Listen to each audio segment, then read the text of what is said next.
and welcome to CIO News. I am Afreen Khan, your host for the broadcast and our head of operations at CIO News. This is our exclusive interview series on the topic of digital evolution of India's financial sector. This is a recorded session and will be available on our website cionews.co.in and our CIO News LinkedIn handle. Diving in and introducing my guest for today, Mr. Ananth Subramanian. Mr. Subramanian is the Executive Vice President and Head of IT at Kotak Mutual Fund. Mr. Subramanian has demonstrated a history of working in the asset management industry, skilled in IT strategy, business process, technology implement, and vendor management. Welcome, Mr. Ananth Subramanian. Yeah, hi. Good afternoon, everyone. Yeah.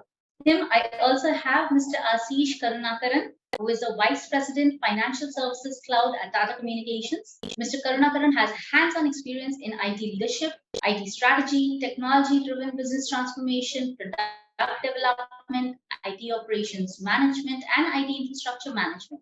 He possesses diversified experience in healthcare technologies, health insurance, and banking.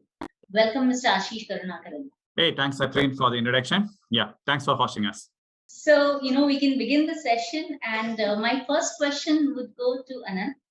So, Mr. Subramanian, we know that, the mutual fund industry has been growing phenomenally in the last few years, and AUM is at a record high. So, what is your view on technology as a differentiator for the mutual fund industry? Yeah, hi. So yes, the industry definitely has seen a good amount of inflows that have happened over the years now. I think it's thanks more to the awareness that has been percolated down to the new millennials. In fact, the new statistics say that almost 45-50% of the people who are investing are millennials that are there, and SIPs have largely contributed to this entire exercise. Having said that, yes, I think a lot more has happened where the penetration has gone up more again due to the various technologies that have been brought in into the gamut of reaching out to the people. As a mutual fund, obviously we are more of a distributor-driven business than directly reaching out to the investors.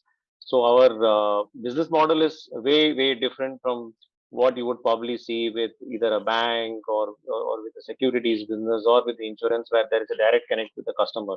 Here the customer connect happens more through the distributor, and obviously the larger the thing that you see out here is more connectivity or the solutions that are built around the distributors platform, trying to enable better business through the distributor, trying to reach out to more customers through the distributor. So the focus is always trying to while you do all the things that are necessary to keep the customer happy, see to it that he has a seamless journey, even if he's coming to transact onto your website directly. I mean, you have schemes, obviously, right, which have got direct schemes and want to invest through a distributor. But having said that, yes, end of the day, the customer experiences are important and it's necessary. Even if he's transacting through a distributor or through a direct channel of mine, it is very necessary that the experience that he gets is absolutely seamless, absolutely. People's expectations are more like an Amazon, right, today, or a Flipkart of the world. So you need to build those stacks to see to it that the even a financial product is kind of offered similarly, or the entire journey happens seamlessly. So these are all the things that have been happening, and very necessary that we keep building those stacks which keep us to move on in this direction. Recent past, you would have seen there's so many new players in the market today, whether you take the Grow or whether you take the Navi, or so many of them. You even have Cherry from Kotak, right, Kotak Bank. So everybody wants to have a piece of that pie where the investments and the inflows are seen, and it is these portals or these apps that you see are a lot more agile. They make the entire investment journey a lot more easier, a lot more friendlier for the customer at the other end to even understand some of these solutions. Typically, as I told you, we are more of a distributor-driven business where a guy at the other end may not really be aware about which product he should put his money into, or having said that, these new age platforms give a nudge to the customer, give some insight about what product he may probably invest into. and make that journey seamless for the person, in the sense that he feels that the trust is also there. Today, typically, when we look at trust, one as a customer would want to have a person at the other end, who's engaging him with the journey and ensuring that there is a trust. But these platforms are able to work without the distributors in between. I mean, they are themselves a distributor. They're a distributor portal per se, right? And they offer a multitude of schemes across various flavors, whether it's debt, equity, hybrid, and so on and so forth. To make sense of all that information at the for the customer who may be lacking awareness about the entire financial domain per se, it's a challenge in itself. And I think some of these solutions are really using the technology stack very, very effectively to disseminate and bring about larger investments into the market. Yes, true. And just picking up from what you just mentioned, you spoke about new players and you also spoke about the platforms and how they are actually leveraging customer experience. So we know that the fintechs and the digital aggregators are now focusing heavily on customer experience, and they're kind of disrupting how the financial services products are being consumed. So you being a customer focused, tech driven organization, how are you actually tackling such changes? So it's a disruptive environment, right? I mean, you need to really ahead of the competition in some sense, correct? So you offer whatever is right, because why I'm saying is because we are a heavily regulated industry, right? Well, there may be a lot of players doing lot many things. We as an organization need to do what is right, and what is what the regulator tells us to do. We can't go around promoting or selling anything without it without going. We can't step over the line. We have to be really careful in exactly what we are trying to promote and how it is promoted, because these are scrutinized very, very carefully by the regulators. And any kind of negative feedback around these things can actually be catastrophic. And so while there are people who are doing many things, we at our end are ensuring that we don't overstep the line. We are only working as per what the regulator asks us to do. And it is a tough ask, honestly. So we have been building distributor portals. Okay, for us, a distributor portal is as good as a platform which will bring all the customers in one place. We ensure that the customer is serviced the way that he is expecting to be serviced. So whether so today we have an R&D, right? For us, all the mutual funds, the R&D, it could be a K fintech or it could be a CAMS at the other end, and a lot of services are enabled through them. So he can either go to a CAMS portal, or he can come to a distributor portal, or he can directly come to me. So these are all the various avenues that are available for a customer to do whatever journey that he wants to, whether it's an investment, whether it's a purchase or redemption or a switch in, switch out, all those things. Uh, Giving him insights about his performance does help the investor take some action on how his products have performed. If he is able to access that on the fly, uh, you know know how his ship has grown, probably give him insights about what else he may probably can invest into. These are all those things which are possible, but again, within the purview of the regulations that are there, you can't do things which the regulator doesn't ask you to do. As long as we are in line with all of that, we are able to work on it. Correct. Absolutely well said, Anand. Yes, so as rightly mentioned by Anand, I think it's a heavily regulated industry, and we really have to stick to the compliance requirements from on all fronts. So that brings me to you, Ashish. We know that cloud as a technology, the cloud adoption in mutual fund industry is at a very, very early stage. Since you have worked in the mutual fund industry as well, what is your view on the need for cloud in the same? Okay, yeah, interesting question, Ashwin. So I take from what Anand was talking about it. So one side we were discussing about the AEM increase which is happening. So it's a kind of an exponential increase it is happening. And we are talking about an industry AEM of around 45 lakhs crores as an industry AEM, and which every year growing significantly. And overall, industry trend point of view, there is a more people are going towards more of like structured products. That way, that particular increase is happening. And in another side is that we touched upon the digital new age digital players. So they're kind of spoiling the customers also, right? So their expectations are actually increasing, and there is an abundant information available in the market. So there is no customer loyalty there. So whoever is providing actually the better services, better customer experience, they kind of becoming loyal to them. And of course, and was talking about the distributor-based business and everything, because that's a larger actually entities. There is a large number of more than 1 lakh distributors are there in the market. So, but this all gives us stress in terms of for an organization point of view, how it can enhance my customer experience and how I can be agile, and also look at a kind of increase in the overall technology consumption, or maybe like the consumption of the entire actually the business is required. One side, your AEM is increasing, the customers are increasing, your transaction volumes are increasing, and technology dependency is also increasing. So this require for an industry like this, which was quite traditional assets, maybe some of the ecosystem are also quite traditional, require a massive transformation. And the cloud facilitate that particular foundation. Cloud is not going to change anything. Cloud provides that particular foundation.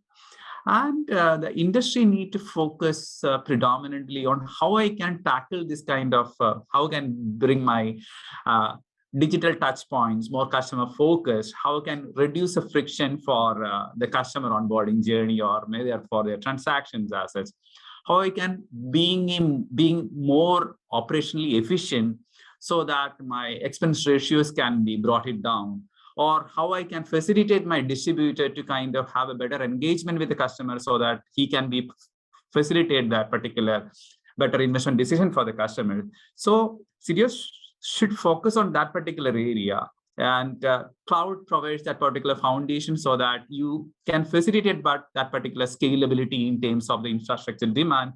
And now most of the applications are available as a subscription model assets, and maybe as a utility services. Your compute is not restricted into your data center. So cloud facilitate that particular foundation. Just so it could be a partner for your transformation journey, and what is relevant for that particular each fund house. So Ananth was talking about a distributor-driven model. I was coming from a more of like a retail-driven mutual fund industry, and everybody follow a different model, which is having a unique value proposition it is having. So just focus on that particular thing. So cloud can be a foundation on that particular thing. So that's something like I want to add out here. Yes, I think the points you've mentioned here, Ashish, they're actually, clearing the air in a lot of ways, because we understand in the financial industry, particularly, it's more to do with the conventional use of technology, and moving on to cloud has been a part of their digital transformation journey mainly. So my next question on that note, Anand, would be to you that there has been a recent cloud adaptation framework published by SEBI. And so how is Kotak Mutual Fund looking at aligning its business to this new framework? And how do you see the impact of this framework on the larger industry? So as Ashish mentioned, cloud is obviously a large enabler for everyone, whether it's a mutual fund, whether it's any manufacturing or any other kind of setup. But yes, the agility that one expects does come through the cloud framework, and even at Kotak AMC, our digital journeys have been enabled on the cloud platform. Having said that, yes, as I mentioned earlier, we are a highly regulated industry, and there have been recent circulars that have been issued by the regulator on how your journey on the cloud should be. So it does, touch upon a lot of areas in terms of, right from a basic point of as to who exactly is a cloud service provider, or who are the managed services provider, or what should be considered as a cloud platform to begin with, because there is SaaS, there is PaaS, there is infra as a service. So there are multiple things that are there, and there are multiple services when you kind of go on to a cloud framework. So how do you manage all of this? How do you ensure that you own the data? So finally, while you may be putting things on the cloud, the ownership is something that the regulator is very clear about, and it's very right. That the ownership would rest with the data provider, that is us over here, right? So I am the owner of my customers' data. I am the owner of whatever applications that I am kind of running over there. But having said that, it is very essential that I protect the interest of the. See, it's a financial product, right? And anything that goes out as data of any investor that may be going out, leaked out, is going to be kind of contra to what your reputation is all about, correct? I mean, you as a financial behemoth is trying to ensure the customer, tell the customer that that, hey, come to me, I'm there, I'm taking care of your data, don't worry, I've got a very secure platform. So that's what the framework kind of tries to ensure. So data localization is one large part which they have been kind of talking about, to see to it that none of the data goes outside the Indian shores. So these are some, but the challenges here are on certain platforms and certain solutions which don't have data residency in India. It's typically in case of a SaaS platform, where uh, a solution may be hosted from anywhere outside India, and the infrastructure is also obviously lying outside India. And how do you bring that here? How do you ensure that? So those are some of the areas that are being looked at. So we are in constant dialogue with the regulators, with the cloud service providers also, to kind of see to it that everyone complies with the law of the land, with the law of the regulator, and see to it that the journey that the customer is doing is not impacted. Finally, the business has to run, right? And while there, yes, there should be controls. It should not be at the cost of making it more difficult for someone who wants to go through this journey online, or to do this digital platform. So it's a fine balance that we need to kind of achieve.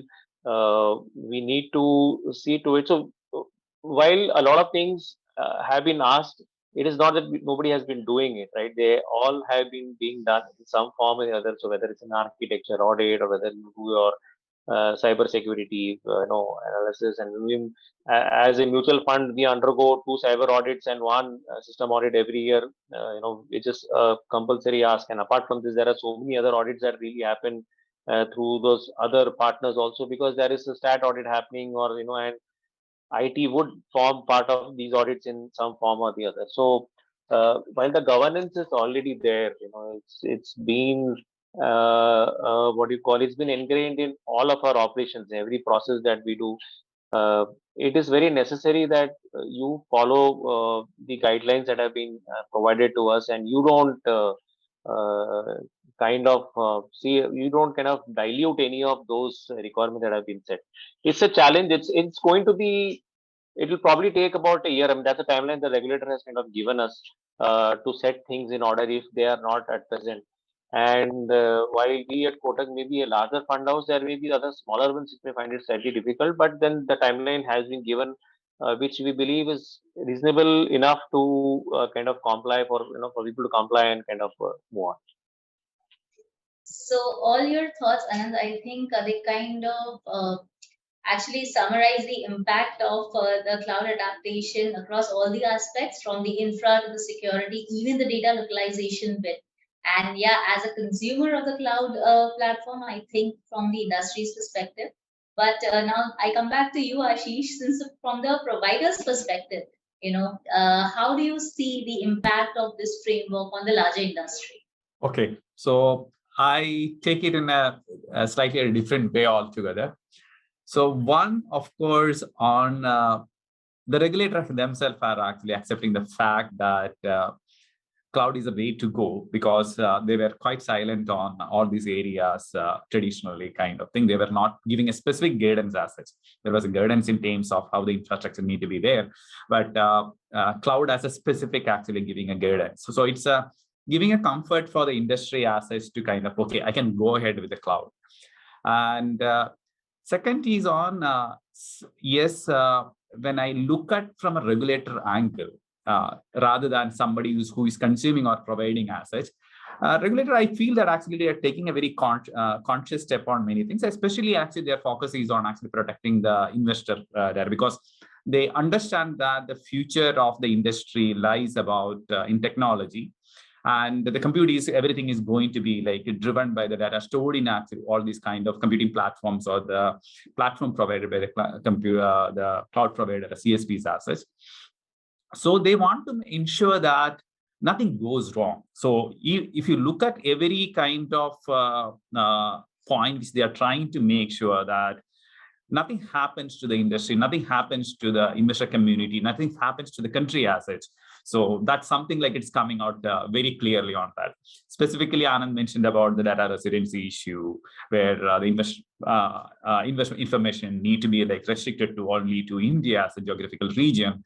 And next is some important factor is that like you should have an appropriate strategy in place for cloud portability, right? You should be in a position to kind of port from actually one provider to another provider, because you cannot be, any entity cannot be in a situation that actually like if a cloud services provider actually collapse sometime, their organization should not suffer assets. So you should have the appropriate measures to kind of port it. You should have an appropriate risk management mechanism to ensure that actually like your cloud service provider are appropriately enabled for that. And also, okay, there are stringent guidelines on the auditability and everything. But yeah, I think actually like if we look at from a regulatory point of view, it makes sense as such, because they don't want to dilute on any of the controls they are having. But it is a long-term point of view. I think it is in the right direction the regulator is going on. And so I think actually maybe immediately like a little bit difficult. I could make that actually from an industry point of view. Maybe some points may be a little bit difficult, but I think that is something like industry can take care of it in the timeline is also given, so they can take care of that particular thing. So that's my view. Great. I think, like all other industries, when it comes to redundancy or technology, the infrastructure on which your applications or your entire system is running, also the risk management that you spoke about, I think for the financial industry particularly, it is more imperative because, as Ananth rightly mentioned, it is a heavily regulated industry. There are more norms to be followed, more compliances to be adhered to. So yes, I think that the session really, really was insightful. And yeah, there's too much to take from this one. So thanks to both of you. Any last words from your side, Ananth, for our viewers? No, I guess let's be assured that the end of the day, the cloud is there to stay, and every organization, if they want to really scale up, I think cloud is the way to go, because whatever that you do, your on-prem solutions, the performances or the scale that you may want to reach out will never be available. I mean, uh, so it's whether it's analytics, whether it's AI, ML, you want to run large operations on your data, which is growing day by day. Cloud is the place that you would want to do that. Yes, there are some costs to it, but the efficiencies and the value adds that you get out of those platforms, as long as you govern and as you regulate and as you monitor, it's very essential that it's not like you just put cloud and forget about things. You need to see to it that you're monitoring, you're regulating the cost, you're viewing at what is the consumption, analyzing it on a day-to-day basis. It will definitely give you those benefits. Great, great. Thank you, Ananth. Ashish, Thank you. anything for you to conclude for our viewers from your end? Okay. So cloud, I feel that it is becoming a more and more of a commodity. And I feel that with the cloud is facilitating, it's a democratization of the technology, right? So traditionally, like some of the large level of compute was restricted only to kind of the large enterprises and all. The similar kind of capacity, like whether it is a compute or the security requirement or any kind of utility services, everything is available to even for the larger ecosystem as such, as a pay you kind of go. And at the same time, you are having a flexibility to kind of, okay, this is not working as such, okay, I have an option to kind of keep on switching assets. So these are the kind of way enabling the business to kind of being a more agile and innovative experiment. And that's something like required for the industry to be like competitive. So it's enabling that particular function as such. So it's going to stay, and those people who are adapting it could actually get some kind of competitive advantage. So that's something like that. Great. Thank you so much, Ashish. And thanks to both of you. And it was a really, really insightful session. Thanks once again from CIL News.